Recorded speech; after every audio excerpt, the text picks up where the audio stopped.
Good morning, everyone. Welcome to another episode of Morning Joe. Late morning for me. I had a late night last night. Very entertaining, I must say, but also something I'll never do again. So I wanted to go back to the old format of Morning Joe and start with some conversions for you, some currency exchange rates. And we'll start because I'm still affiliated with a lot of subscribers in the Philippines and trying to come on to new people here in Thailand. We're going to start with the Philippines. So right now the US dollar will get you 51.6 pesos in the Philippines, and it will get you 31.7 Thai baht. The euro will get you 61.8 pesos, and it will get you 38 Thai baht. The British pound will get you 69.8 Philippine pesos, and it will get you about 43 Thai baht. The Australian dollar will get you about 39 Filipino pesos, and the Australian dollar will get you about 24 Thai baht. And finally, the Canadian dollar will get you just a little over 40 pesos, and it will get you almost 25 Thai baht. So that is your currency exchange rate for today. Today is May the 6th, 2018. Let's do some channel commentary because I have not done this in a long time. And let's go through some videos. Let's go through some comments. First, and I'm just going through the list, these are in no particular order. The Life Inspire channel has felt it necessary to inform me that more than 35 million tourists visited Thailand last year alone in 2017. Most of them traveled to enjoy natural beauty in 77 provinces of Thailand. Bangkok is just one big city. It is not Thailand. Well, to that I say thanks. I never thought Bangkok was a country. I'm pretty sure it's a city in Thailand, and I'm very well aware through other vloggers and other YouTubers and bloggers that there are many more beautiful places in this country, and I fully intend to go see as much of them as possible.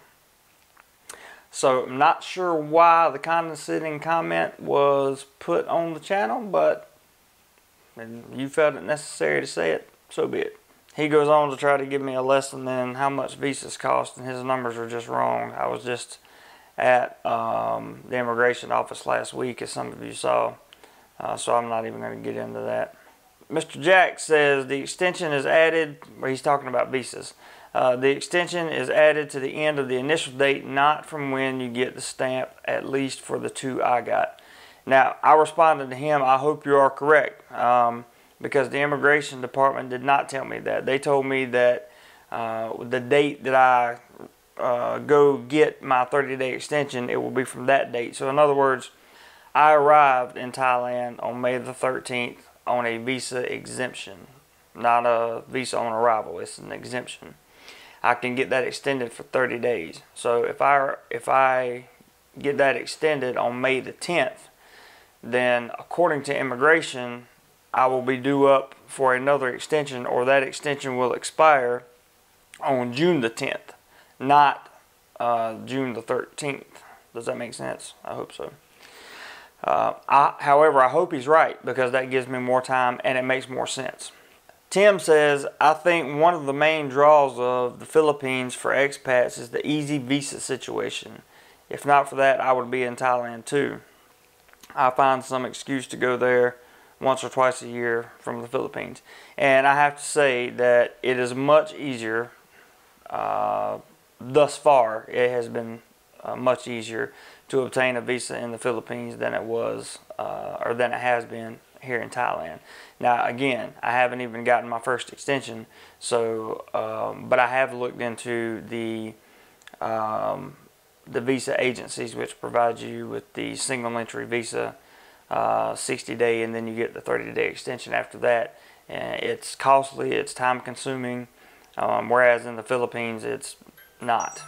So, you know, is it going to be worth it? I don't know. We'll have to wait and see. PJ makes an interesting comment. If you are a city lover, Thailand is better. If you are a nature lover, Philippines is better. That's it. Well, I would say to that both countries offer provincial locations. Both countries offer large cities. I will say that if you look at Manila and Bangkok, Manila is the biggest city in the Philippines, Bangkok is the biggest city in Thailand. It is my personal opinion, based on my own observations, that Bangkok is a much more organized, clean city than Manila. And I have not been to a provincial location yet here in Thailand. When I do, I will give you my opinion on that, as I lived in the province for several months in the Philippines, so I'm familiar with what provincial living is like. I got a few comments here, nice things, you know, well spoken, excellent video, informative, straight to the point. Charles commented, great info, Jeremy, thanks for the visa requirements. They need a rail or electric cart system to get around in that building. Have fun and enjoy life. Thanks a lot. I agree. He's referring to the government building that I showed you guys on the video, how to extend your visa. That building is huge, and it took me about an hour and 45 minutes to find the actual immigration office, because there are 2 immigration offices, or at least 2 that I know of, in that building. Scott says, I will subscribe immediately. I enjoy the video and congratulations on your apartment in Bangkok. It's wonderful, man, and the price is even more wonderful. Crazy good for you. Have a good day. Thanks, Scott, and you're right. I got a heck of a deal on this apartment. I'm very happy with it, very happy with it. And I got some other comments on income ranges, people living in the Philippines on $1,900 a month, and that is that's got to be a good living. I don't make anything close to that. But that's a little commentary for you guys. Of course, the haters are out too. You know, they're asking me things like, all that money, if you make around $1,500 a month, what do you need a Patreon for? What do you need anything else for? Well, I don't need it.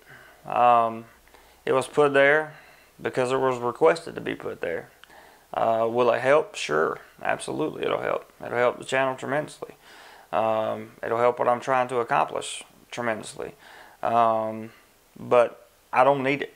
I haven't asked for any money. I'm not going to ask for any money. It was put there as an avenue for those who wanted to contribute to the channel. I was getting emails and comments of people wanting to contribute, and I gave them an avenue to contribute. You know, your opinion on e-beggars or what you think is morally right or wrong doesn't mean shit to me. It really doesn't. That goes for anybody listening to this video. I could care less what you think about me, about my financial situation, or what it is I'm trying to do. I have strict goals. I have plans for those goals, and I intend to achieve those goals.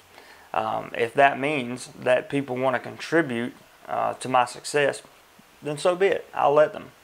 And with the utmost gratitude, I will let them. That's all there is to it. I really have nothing else to add to the conversation of, are you an e-beggar? Are you a scammer? Look at my content, guys. And if you think I'm an e-beggar or a scammer, unsubscribe. Stop watching my channel. Report me to the authorities. Take legal action. Do whatever it is you feel like you need to do. Because no one, and I repeat, no one, will ever be able to prove or justify that I'm an e-beggar, a scammer, or that I'm asking people for money, because it's simply not happening.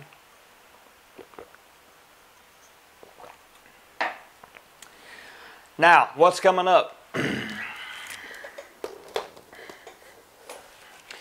Well, this week I am going to complete the 30-day extension process for my visa exemption. I will also be continuing my quest for a work permit here in Thailand. I began last week at the Department of Labor, found out some very interesting information. I'm not going to go into detail about that right now because I simply don't know enough yet. I am seeking legal advice tomorrow from a law firm called SIAM, S-I-A-M. They seem to be a very reputable source here in Thailand, and they do visas, work permits, the whole 9 yards. From what I understand, it's very, very hard for a single person who is not affiliated with a Thai organization or company to get a work permit here. So I have read the labor laws extensively, and it pretty much comes down to if you work online like I do, it pretty much comes down to, are you taking anything away from the Thai people, and are you causing a problem for the security of Thailand as a nation? In my case, the answer to both those questions and the forums that I've been in will be no and kind of. And the no is the security problem.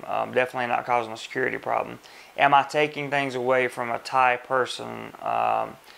The answer is sort of, because they could theoretically be doing what I'm doing. Now, that goes for every single YouTuber, monetized or unmonetized. I have found out that the labor laws here in Thailand don't care if you're making money. It's not about money. It's about whether or not you are exerting an effort to provide information or knowledge. Period. That means that all the digital nomads that are here, that are working for 3, 6, 9 months at a time, all of them that are on tourist visas are working illegally. That's the law. Unfortunately, that's the law. So the only way to get around that is to get a work permit. Now, even if you're working on a volunteer project or charitable organization, you still have to have a work permit in this country in order to do that. Which is why I will be inquiring as to what my options are, because I may have to make a few changes myself. Typically, the rule is if you're not causing any problems, they're not going to cause any problems for you. I specifically went to a website. It was Chiang Mai's digital nomad website, where a guy sat down and interviewed their Department of Labor, and the answer was basically, if you are causing no problems for the country here in Thailand, if you are not providing false or derogatory information, then you probably don't have anything to worry about, and a work permit is not needed. If you're here on a short stay, if you're going to stay for 3 to 6 months, you probably don't need a work permit. If you're going to go out and then come back, that's fine. You probably don't need a work permit. If you are traveling various countries, like I'm doing, I'm traveling Southeast Asia. I don't know how long I'll be in Thailand. A lot of that will depend on what the Department of Labor tells me. If they will allow me to stay here for 6 months, I'll probably be here for 6 months. If they say you can't be here more than 9 months, then I'll probably stay 9 months. It all depends on what they tell me I can and can't do legally, because I'm not going to break the law. I'm not going to pay 100,000 baht fine. I'm not going to risk going to prison. I'm not going to do any of that stuff. You know, if it comes down to it, I'll pack everything up and go to Vietnam and get on with the Southeast Asian tour. It's not a big deal. So anyway, that's what's coming up this week. That will be my focus. And thank you guys for tuning in. I appreciate your support. Thank you for continuing to help the channel grow. And I'll see you guys on the next video.